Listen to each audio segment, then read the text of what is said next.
So at the Portland Retro Gaming Expo, Tom Randall came up and showed off a couple of pickups, including this game here. And the more I'm looking at it, the more I'm like, is that a bootleg? I mean, you can clearly see that's like, you know, this image here is like basically copy and pasted with this weird background. The colors don't even match up. And everything like that is already there. Was that $3.99? It's actually not a bad price for a game like this today. And it feels lighter than the other games of its same kind. So it's like, this has to be like a bootleg or something, but why would you bootleg Mario Duck Hunt? It just didn't look right. It just looks wrong. There's no seal of approval. It's just kind of weird. And that's when Tom said, well, I mean, if you want to open it up and everything, see what it looks like on the inside, you can have it. So thank you, Tom, for hooking this up. I'm going to open it up right now. And then, but before I do that, I think I know what's going to be on the inside. And the reason I say that is because I was like, well, I'll compare it to my cart at home. And my cart is the same. How have I never noticed this? Is this just like the slapdash one they put in systems? And I just didn't realize it because I didn't have the right lighting or something like that? And maybe because Portland Retro Gaming Expo, very well lit. It just looks weird. So I'm going to open it up, and I bet I know what it's going to be like on the inside, because it just feels lighter.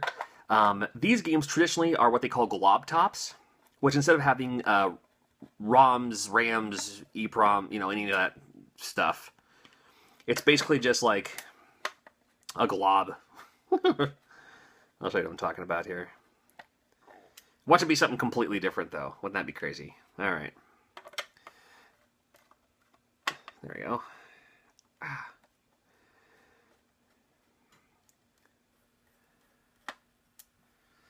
Well, something like that. All right, so this, I mean, this looks weird.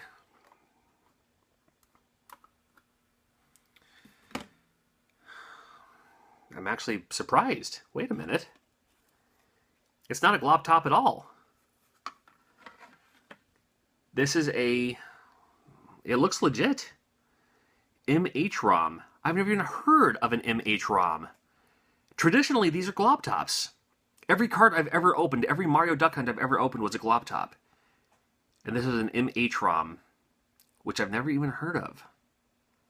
This is interesting. This is fascinating to me. Huh. You know what? Let me open up my copy. Because it feels... It just feels different. I'll worry about putting it back together later. This one, here's my personal copy. This is the one... Sorry, this is... Can't get rid of this cough. This is the one that I have in my collection. Now, I've had several Mario Duck Hunts in my collections in the past. And I usually, you know, they're always around. There's always someone that you know that collects, you know, every Mario Duck Hunt they can ever find. I used to have probably 10 of them at one time. I kept one just for the sake of having, you know, one of every unique game. Now this one, this is what I'm talking about with the glob top. Looks like that. Every Mario Duck Hunt I've ever opened up looks like that. That's why I'm always like, well, I can't keep them because I can't repurpose them. I can't make repros out of them. No. So this is usually what it's supposed to look like.